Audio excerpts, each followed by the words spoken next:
بسم اللہ الرحمن الرحیم۔ السلام علیکم ویورز، میرا نام ہے عدیل خالق اور آپ دیکھ رہے ہیں explain Quran with Adeel. Viewers, آج کی اس ویڈیو میں ہم قرآن کے فضائل کے اوپر بات کریں گے۔ سب سے پہلے قرآن مجید کے کیا معنی ہیں؟ مجید کے جو عام معنی ہیں وہ تو بزرگی کے ہیں جو سب لوگ جانتے ہیں، لیکن اس کے جو سب سے خاص اور جو سب سے اہم معنی ہیں وہ ہیں فیاضی کے، سخاوت کے۔ یعنی قرآن جو ہے وہ فیاض ہے، صحیح ہے، بخیل نہیں ہے، کنجوس نہیں ہے۔ کوئی بھی مسلمان، کوئی بھی شخص جو ہے قرآن کی طرف ہدایت کے لیے، رہنمائی کے لیے اور برکتیں سمیٹنے کے لیے اگر جائے گا تو قرآن یہ سب کچھ نوازنے میں اسے کنجوسی نہیں کرے گا، بخیلی نہیں کرے گا، بلکہ قرآن کی سخاوت اور فیاضی کا یہ عالم ہے کہ اس کے خزانے پیالے سے ابل ابل کر باہر آ رہے ہیں، لیکن امت مسلمہ ان خزانوں کو سمیٹنے کے لیے تیار نہیں ہے۔ ویورز، امام قرطبی رحمۃ اللہ علیہ نے 10 جلدوں پر مشتمل بہت ہی خوبصورت تفسیر لکھی ہے، بہت ہی پرانی تفسیر ہے، بلکہ بہت ساری تفسیروں کا ماخذ ہے۔ انہوں نے اپنی تفسیر کے اندر پہلی جلد میں قرآن کے فضائل میں بہت ساری حدیثیں لکھی ہیں۔ ان میں سے 3 حدیثیں میں آپ کے سامنے رکھتا ہوں۔ نمبر 1، نبی اکرم صلی اللہ علیہ وسلم نے فرمایا کہ وہ مومن جو قرآن پڑھتا ہے اس کی مثال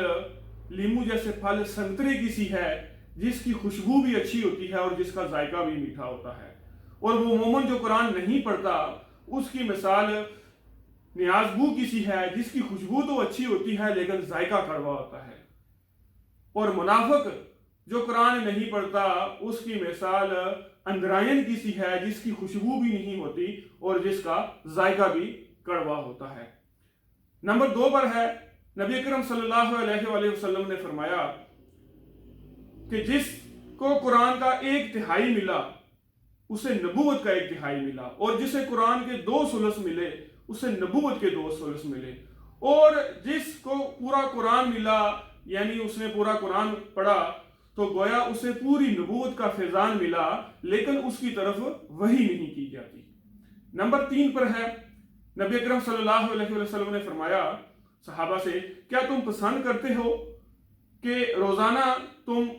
بطین یا عقیق کی طرف جاؤ اور وہاں سے 2 اونچی کوہان والی اونٹنیاں لے آؤ اور تم پر کوئی گناہ نہ ہو اور نہ ہی قطع رحمی ہو؟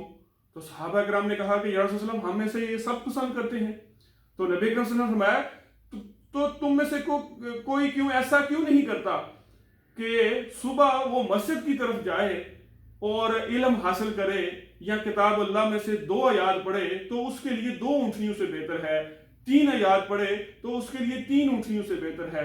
4 آیات پڑھے تو اس کے لیے 4 اونٹنیوں سے بہتر ہے، اور اسی کے برابر اونٹنیوں سے بہتر ہے۔ اللہ تعالیٰ یہ ساری برکات اور ساری فضیلتیں جو ہیں ہمیں سے سمیٹنے کی توفیق دے۔ ویورز، آپ کو اگر یہ میری ویڈیو پسند آئی ہو تو آپ اسے ضرور شیئر کر دیں، اور